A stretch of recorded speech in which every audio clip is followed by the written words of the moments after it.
Extrait du roman de Jacques Pépin.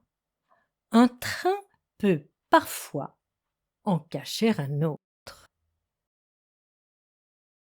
Les habits de lumière. Arrivé à Avignon, M. Pimpany n'eut aucune peine, grâce aux indications de M. Belleau, à trouver le magasin de déguisements situé non loin du Palais des Papes, au cœur de la vieille ville entourée de remparts. Il était tout excité, mais se sentit décontenancé devant la vitrine, en voyant 3 mannequins qui représentaient des belles dames, vêtues des robes somptueuses portées dans les férias. Heureusement, il remarqua vite à côté, quoiqu'un peu en retrait, un matador resplendissant dans son costume doré, une épée à la main. Il entra et fut ravi de voir qu'il n'y avait personne, hormis un jeune homme de belle allure qui vint tout de suite vers lui. Ses cheveux noirs de jais, son teint hâlé et ses yeux bruns ne laissaient aucun doute sur ses origines espagnoles. M. Pimpany en eut la confirmation quand ce charmant garçon, qui devait être le neveu de M. Belleau, s'inclina très légèrement et lui dit avec un large sourire qui découvrait des dents d'une blancheur éblouissante: « Benvenido, señor !» M. Pimpany, qui se sentait troublé sans bien savoir pourquoi, bredouilla un bonjour à peine audible. Le jeune homme voulut le mettre à l'aise en faisant un brin d'humour et lui demanda, en français cette fois, s'il venait pour un costume de dame ou un costume de matador. Entrant dans la plaisanterie, M. Pimpany lui répondit qu'il hésitait encore, ce qui d'ailleurs aurait pu être vrai. Les 2 hommes se regardèrent alors et éclatèrent de rire en même temps. Se sentant maintenant tout à fait détendu, M. Pimpany s'était avancé dans le magasin, là où se trouvaient tous les accessoires pour les costumes de matador, les fameux habits de lumière. Les portants sur lesquels ils étaient rangés scintillaient de 1000 feux qui auraient suffi à éclairer la pièce. M. Pimpany, d'humeur badine, pensa une seconde demander au jeune homme d'éteindre la lumière pour le vérifier, mais se ravisa, surpris de cette idée incongrue. Sa proposition pouvait être mal comprise, et il ne tenait pas à embarrasser ce sympathique garçon. Celui-ci l'avait suivi et le regardait admirer les somptueux gilets couverts de paillettes, appelés chalecos en espagnol, lui dit-il. M. Pimpany lui ayant demandé s'il était possible d'en essayer un, il lui répondit avec un air très sérieux qui ne paraissait pas se prêter au moindre sous-entendu que tout ici pouvait être essayé, mais qu'il fallait commencer par la camisa, c'est-à-dire la chemise blanche à jabot, assortie d'une cravate en soie de couleur vive, la pagnoletta.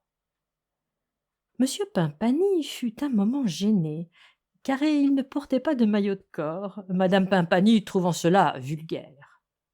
Le jeune homme vint à son secours en lui indiquant au fond du magasin une cabine d'essayage où il serait plus à l'aise, surtout pour essayer la taleguilla, la culotte en passementerie brodée, resserrée au niveau des genoux, qui se portait avec des bas de couleur.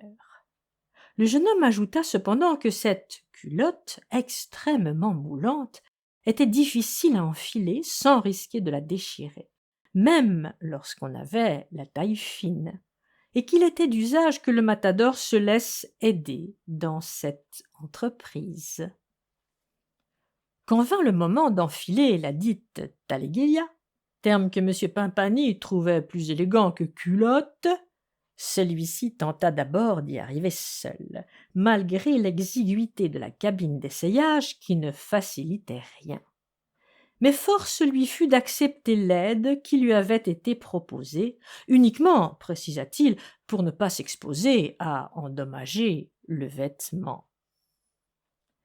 Au sortir du salon d'essayage, les deux hommes sentirent qu'une certaine intimité s'était créée entre eux. Le jeune homme noua, à la taille de M. Pimpani, une large ceinture en soie, la faja, de la même couleur orangée que la cravate, puis lui fit revêtir la veste, la chaquetilla, dans un ton bleu ciel qui s'harmonisait parfaitement avec la couleur de la taleguilla. Des chaussures légères, les zapatillas, vinrent compléter la tenue. M. Pimpani put alors se regarder dans la glace et fut surpris de sa métamorphose. Il avait l'air d'un véritable torero.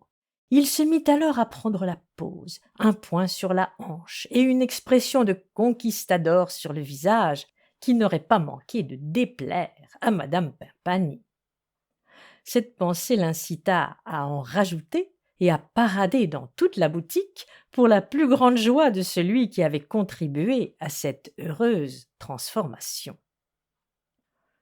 Lorsqu'il eut remis ses vêtements, M. Pimpani se sentit guindé. Sa tenue vestimentaire manquait par trop de fantaisie. Il ne put s'empêcher d'en faire part au jeune homme, qui lui proposa de lui donner quelques conseils s'il le désirait. M. Pimpani accepta, et comme l'heure était venue de fermer le magasin, invita cet aimable garçon à venir boire un verre avec lui dans la vieille cité. Au cours de leur conversation, M. Pimpani lui fit compliment du chaleureux accueil qu'il avait reçu à Sorgues chez son oncle. « Nous sommes tous très chaleureux dans la famille, c'est un peu une marque de fabrique, » lui avait alors répondu le jeune homme avec son sourire charmeur. Puis, craignant d'avoir effarouché son interlocuteur, il s'était empressé d'ajouter « J'ai un autre oncle qui habite à Avignon et qui est encore bien plus démonstratif que mon oncle Donato. Mon père, lui, est un peu plus modéré, mais cela ne l'empêche pas d'être également quelqu'un de très affectueux. » M. Pimpani lui avait alors demandé si son père habitait lui aussi dans la région. « Non, malheureusement, » avait été la réponse, car il a quitté Avignon il y a 5 ans, après avoir perdu son emploi, pour aller s'installer à presque 400 kilomètres d'ici, là où il avait appris pouvoir retrouver tout de suite du travail. Comme M. Pimpani le regardait d'un air interrogateur, la précision lui fut apportée et le plongea dans une totale stupeur. Il travaille maintenant à Clermont-Ferrand pour les usines Michelin. Quand M. Pimpani fut remis de sa surprise, il s'expliqua sur sa réaction qui n'avait pas échappé à son interlocuteur, et la conversation prit alors un tour plus familier. M. Pimpani parla de son grand-père, garde-barrière à Montpeyroux, mais aussi de ses relations avec sa femme qui étaient loin d'être satisfaisantes, sans doute parce qu'il passait très peu de temps avec elle du fait de sa profession. Il y avait bien entendu d'autres raisons qu'il préféra passer sous silence. Pourtant, il était sûr qu'il en dirait plus la prochaine fois qu'il se verrait. Le jeune homme lui apprit qu'il était célibataire, n'ayant pas, jusqu'à ce jour, rencontré la bonne personne. Le choix du mot « personne » interpella M. Pimpani, mais il ne voulut pas se montrer indiscret. Et ce, jusqu'à ce jour, le fit frémir d'un étrange contentement qui, aussitôt, lui fit peur. Au cours de leurs échanges, les deux hommes étaient spontanément passés au tutoiement, et lorsqu'ils se quittèrent, ils se serrèrent longuement la main et se dirent au revoir en s'appelant avec un plaisir partagé par leurs prénoms, Piero et Pablo, 2 prénoms qui vont très bien ensemble, avait pensé ce dernier sans oser en faire la remarque. Quant à Piero, comme il s'était retourné avant de s'éloigner, et que Pablo, qui en avait fait autant, l'avait gratifié, les yeux brillants, d'un lumineux sourire, il avait subodorer qu'un être de lumière venait d'entrer dans sa vie.